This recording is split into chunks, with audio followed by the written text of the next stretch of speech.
당대표의 전당대회 출마 선언, 지금 국민의당 내부가 시끌시끌하죠. 동교동계를 중심으로 탈당한다 하더니 이젠 또 그분들이 주축이 돼서 안철수 전 대표를 아예 출당시키자 이런 말까지 나오고 있답니다. 국민의당의 김경진 의원을 연결해 봅니다. 김 의원 안녕하세요. 네, 안녕하십니까. 김경진입니다. 김경진 의원은 안철수 전 대표의 출마 선언에 대해서 개인적으로 어떤 의견이세요? 해서는 안 될 결정을 했다, 잘못된 결정을 했다라고 하는 굉장히 비판적인 의견을 가지고 있습니다. 왜요? 이유는요? 우선 지난번 대선에서 패배를 하지 않았습니까? 예. 이게 대선에서 패배했다고 하는 함의는 뭐냐면 국민들이 생각하시기에 안철수는 대통령이 되기에 부족하다라고 이제 판단을 했고, 그렇게 판단을 했으면 본인이 자숙과 성찰, 그다음에 자기 실력을 키우는 그런 노력의 과정을 기울여야 합니다. 예. 그래서 이제 과거에 대선에 패배했던 김대중 대통령이라든지 뭐 여러 정치 지도자들이 대선 패배하면 외국에 나가서 공부를 하고 온다든지 혼자 조용히 좀 침잠하는 시간들을 대체로 가졌었거든요. 예. 그랬는데 안철수 대표는 불과 3달 만에 지금 정치 일선으로 복귀하겠다라고 해서 이런 어떤 국민들의 대선에 관한 민의에 좀 반하는 것이 아니냐라는 생각이 하나 있고요. 예. 두 번째는 이제 지난번에 이유미 씨 사건이 있었지 않습니까? 증거 조작 사건. 예, 그때 본인 사과하면서 자숙과 성찰의 시간을 갖겠다고 얘기를 했거든요. 예. 근데 이게 자숙과 성찰의 시간을 갖는 것이 당대표로서 당을 살리기 위해서 전면에 등장하는 것이 과연 자숙과 성찰의 시간인지. 그래서 사실은 정치인이라고 하는 것이 가장 중요한 게 자기 말의 신뢰성을 이 국민들에게 얻는 것이 가장 중요한 정치의 어떤 자산이거든요. 근데 불과 보름도 안 되는 시간 사이에 자숙과 성찰의 시간이 전면적으로 당을 위해서 내가 당을 살리기 위해서 헌신하는 시간으로 변했다고 하는 것은 알겠습니다. 이 말에 신뢰가 없는 것이 아닌가라는 생각이 들어서요. 그래서 상당히 비판적입니다. 그런데 또 일각에서는 지금 당대표 도전 선언한 정동영, 천정배 뭐 이런 분들도 다 사실은 대선 패배에 공동 책임이 있고 증거 조작에 공동 책임이 있는 사람 아니냐, 이런 얘기는 어떻게들 생각하세요? 그렇게 말하면 이렇게 비판하는 저 김경진도 대선 패배에 대해서 공동 책임이 있고요. 이유미 씨 사건에 대해서도 저도 공동 책임이 있는 이런 상황들이고요. 중요한 것은 당시 이번 대선의 후보로는 지금 안철수 후보가 나왔지 않습니까? 그러면 저희 국민의당의 주된 장수로서는 안철수 후보가 나왔기 때문에 공동 책임을 논하기 이전에 주된 장수로서 본인의 책임을 좀 더 중시하고 자기 성찰하는 측면에서 봐야 되거든요. 근데 이게 다른 상대 후보들이 공동 책임을 질 수도 있는 그런 상황이기 때문에 나도 나간다라고 하는 것은 한때 대선 후보로서 뛰었던 사람으로서 조금 좀 자기 내면에 성찰하는 과정이 좀 부족하지 않나 싶습니다. 자, 그런데 정치권에서는 또 이렇게 분석합니다. 지금 강한 반발이 주로 호남권 의원들, 특히 동교동계 출신 분들, 이런 분들한테서 반발이 나오고 있지 않습니까? 근데 그 분석이요. 그러니까 이제 어제 저 이외에 이제 12분의 의원들이 또 이제 그 성명을 발표했는데요. 거기 보면 이상돈 의원이라든지 장정숙 의원이라든지 이런 비례대표 의원들도 몇 분 들어가 계시거든요. 그래서 이제 당의 어떻게 보면 의원들의 의석의 대부분이 지금 호남권 출신으로 이루어져 있다 보니까 지금 호남권이 이제 주축이 아니냐라고 얘기를 하시는데 비호남권의 비례대표 의원들도 똑같은 생각을 하고 있고요. 박 전 대표 그렇게 표시하지 않았지 않습니까? 의원 40명 중에 30명 이상이 여기에 대해서 다 반대하는 생각을 가지고 있다고. 그러니까 이게 호남권이기 때문에 반대하고 비호남권이기 때문에 안철수가 당대표로 나와야 된다. 이 분석은 팩트 자체가 조금 잘못된 분석이 아닌가 싶습니다. 그런데 가장 강하게 반발하는 것이 동교동계 출신 인사들인 거는 맞는 거죠? 그러니까 이제 그분들이 과거의 정치 문법을 봐왔던 경험에 비춰 보면 김대중 대통령 나왔다가 패배하고 자숙의 시간 갖고 국민들이 이렇게 어쨌든 김대중 대통령 본인도 이제 다시 나오고 싶은 욕망은 분명히 가지고 계셨겠죠. 근데 국민들이 나와달라고 요구하고 그때 못 이기는 척하고 나왔던 그런 최소한의 어떤 예절이랄까 예의범절이랄까 이런 것들을 봤던 분들의 시각으로서는 지금 현재 안철수 이 직전에 대통령 후보가 하는 이런 모습들이 자신들이 경험한 정치적 문법과는 많이 다르다라고 생각을 해서 많은 화가 나 계신 거겠죠.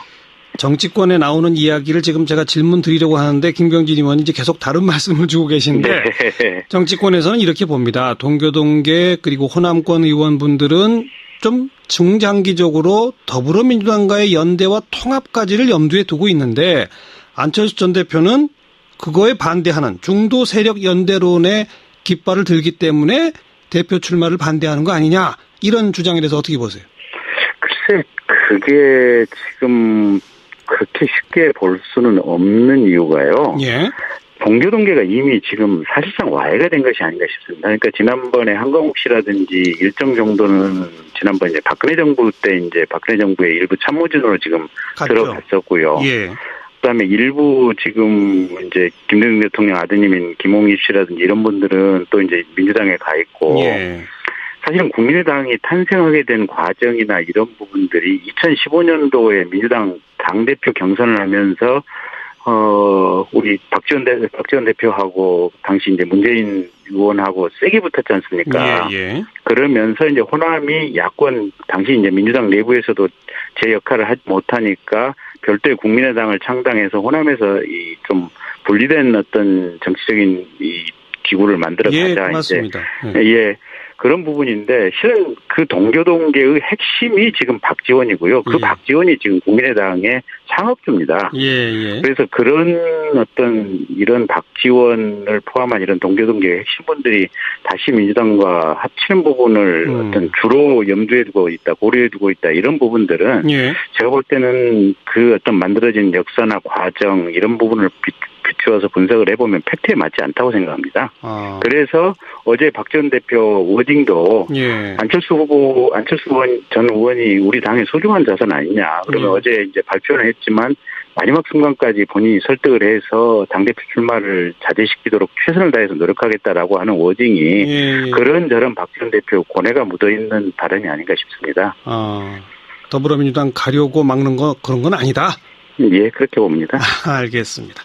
오늘 여기까지 말씀드릴게요. 고맙습니다. 네, 고맙습니다. 네, 국민의당의 김경진 의원의 목소리였습니다.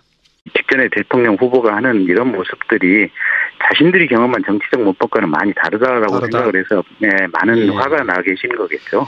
정치권에 나오는 이야기를 지금 제가 질문 드리려고 하는데 김경진 의원이 이제 계속 다른 말씀을 주고 계신데 정치권에서는 이렇게 봅니다. 동교동계 그리고 호남권 의원분들은 좀 중장기적으로 더불어민주당과의 연대와 통합까지를 염두에 두고 있는데 안철수 전 대표는 그거에 반대하는 중도 세력 연대론에 깃발을 들기 때문에 대표 출마를 반대하는 거 아니냐 이런 주장에 대해서 어떻게 보세요? 글쎄 그게 지금 그렇게 쉽게 볼 수는 없는 이유가요. 동교동계가 이미 지금 사실상 와해가 된 것이 아닌가 싶습니다. 그러니까 지난번에 한광욱 씨라든지 일정 정도는 지난번 이제 박근혜 정부 때 이제 박근혜 정부의 일부 참모진으로 지금 들어갔었고요.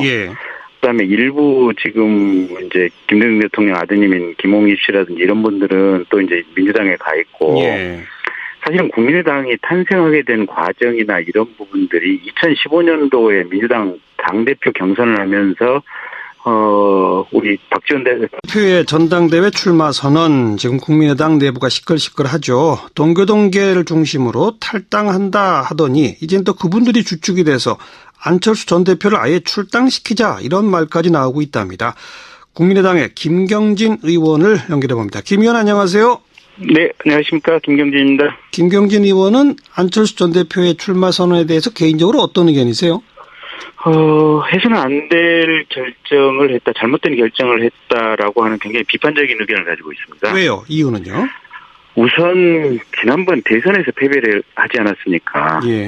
이게 대선에서 패배했다고 하는 함의는 뭐냐면 국민들이 생각하시기에 안철수는 대통령이 되기에 부족하다라고 이제 판단을 했고 그렇게 판단을 했으면 본인이 자숙과 성찰, 그다음에 자기 실력을 키우는 그런 노력의 과정을 기울여야 합니다. 예. 그래서 이제 과거에 대선에 패배했던 김대중 대통령이라든지 뭐 여러 정치 지도자들이 대선 패배하면 외국에 나가서 공부를 하고 온다든지 혼자 조용히 좀 침잠하는 시간들을 대체로 가졌었거든요. 예. 그랬는데 안철수 대표는 불과 3달 만에 지금 정치 일선으로 복귀하겠다라고 해서 이런 어떤 국민들의 대선에 관한 민의에 좀 반하는 것이 아니냐라는 생각이 하나 있고요. 두 번째는 이제 지난번에 이유미 씨 사건이 있었지 않습니까? 선거 조작 사건. 예, 그때 본인 사과하면서 자숙과 성찰의 시간을 갖겠다고 얘기를 했거든요.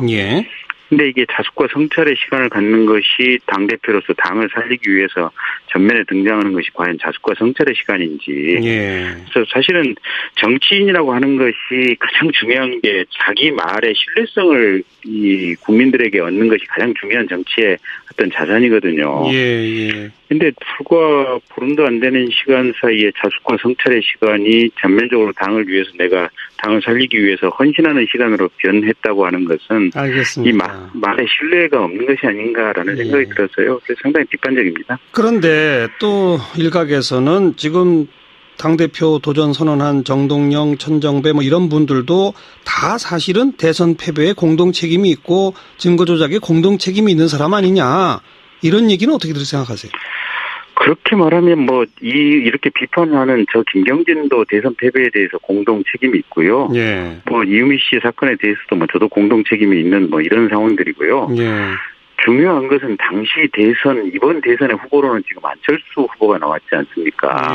그러면 저희 국민의당의 주된 장수로서는 안철수 후보가 나왔기 때문에 공동 책임을 논하기 이전에 주된 장수로서 본인의 책임을 좀 더 중시하고 자기 성찰하는 측면에서 봐야 되거든요. 근데 이게 다른 상대 후보들이 공동 책임을 질 수도 있는 그런 상황이기 때문에 나도 나간다라고 하는 것은 한때 대선 후보로서 뛰었던 사람으로서 조금 좀 자기 내면에 성찰하는 과정이 좀 부족하지 않나 싶습니다. 자, 그런데 정치권에서는 또 이렇게 분석합니다. 지금 강한 반발이 주로 호남권 의원들, 특히 동교동계 출신 분들, 이런 분들한테서 반발이 나오고 있지 않습니까? 근데 그 분석이요. 그러니까 이제 어제 저 이외에 이제 12분의 의원들이 또 이제 그 성명을 발표했는데요. 거기 보면 이상돈 의원이라든지 장정숙 의원이라든지 이런 비례대표 의원들도 몇 분 들어가 계시거든요. 그래서 이제 당의 어떻게 보면 의원들의 의석의 대부분이 지금 호남권 출신으로 이루어져 있다 보니까 지금 호남권이 이제 주축이 아니냐라고 얘기를 하시는데 비호남권의 비례대표 의원들도 똑같은 생각을 하고 있고요. 박 전 대표 그렇게 표시하지 않았지 않습니까? 의원 40명 중에 30명 이상이 여기에 대해서 다 반대하는 생각을 가지고 있다고. 그러니까 이게 호남권이기 때문에 반대하고 비호남권이기 때문에 안철수가 당대표로 나와야 된다. 이 분석은 팩트 자체가 조금 잘못된 분석이 아닌가 싶습니다. 그런데 가장 강하게 반발하는 것이 동교동계 출신 인사들인 거는 맞는 거죠?